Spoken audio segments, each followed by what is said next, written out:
திரு ஆதவ் அவர்கள் நேத்து திருமாவளவன் அவர்களை விமர்சனம் பண்றாருன்ற நானு. அப்ப யாரு கூட தான் சார் நீங்க கூட்டணி வைக்க போறீங்க? திரும்ப விமர்சனம் பண்றீங்க, இடதுசாரிகளை விமர்சனம் பண்றீங்க, எல்லாரையும் விமர்சனம் பண்றீங்க. ஆனால் எங்களது கூட்டணி என்ன என்பதை நாங்கள் தேர்தல் நெருக்கத்தில் அறிவிப்போம்னா யாருடன் கூட்டணி வைக்க போகிறீர்கள் நீங்கள்? இருக்கா? ஆதவ அவரோட விருப்பத்தை பேசுகிறா. நான் இப்போவும் பேச்சுவார்த்தை நடந்துகிட்டு இருக்குமா? விஜய்கிட்ட என்ன சொல்லி ஆசையை தூண்டிக்கிட்டு இருக்காங்கன்னா, லேட்டானா நம்மளோட பேர வலிமை அதிகரிக்கும், எடப்பாடி லாஸ்ட் மினிட்ல பிஜேபி கயிற்று விட போகிறாரு. எப்படி சொல்கிறீங்க? கடந்த காலத்தில் இதுபோல் கூட்டணிகள் மாறி இருக்கின்றன.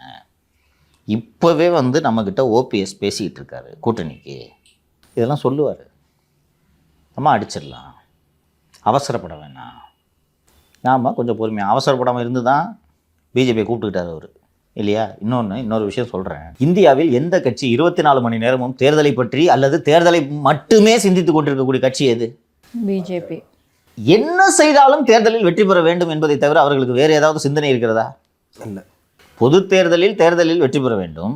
அப்படி பொது தேர்தலில் வெற்றி பெற முடியாவிட்டால் நடந்து கொண்டிருக்கக்கூடிய ஆட்சியில் இருக்கக்கூடிய எம்எல்ஏக்களை விலைக்கு வாங்கி தேர்தலில் வெற்றி பெற வேண்டும், ஆட்சி அமைக்க வேண்டும், இல்லையா? இதுதானே ஒன்று. ஜெனரல் எலெக்ஷனில் நியாயமாக போய் போட்டி போடுறது. அப்போ ஒரு வேளை தோத்துக்கிட்டு போயிட்டான்னா நீ ஆட்சி தான் அமைச்சுக்க. எங்களுக்கு தெரியும் எப்படி பண்ணுறதுன்னு. எம்எல்ஏக்களை வேலைக்கு வாங்கி பண்ணுறது. இதை தவிர அவங்களுக்கு வாழ்க்கையில் வேறு லட்சியம் இருக்கா? இல்லை. அப்படிப்பட்ட அமித்ஷா ஒரு வருஷத்துக்கு முன்னாடி ஏப்ரல் மாதம் எதற்காக கூட்டணியை அறிவிக்கிறார்? ஒரு காரணம் இருக்கும்ல. அப்போ அந்த அமித்ஷாவை விட நீங்கள் சாணக்கியரா? அமித்ஷாவுக்கு தெரியாதது ஆதவ அர்ஜுனுக்கு தெரியும். இவர் சொல்வதை விஜய் கேட்பதற்கு ஒரு முக்கியமான காரணம்,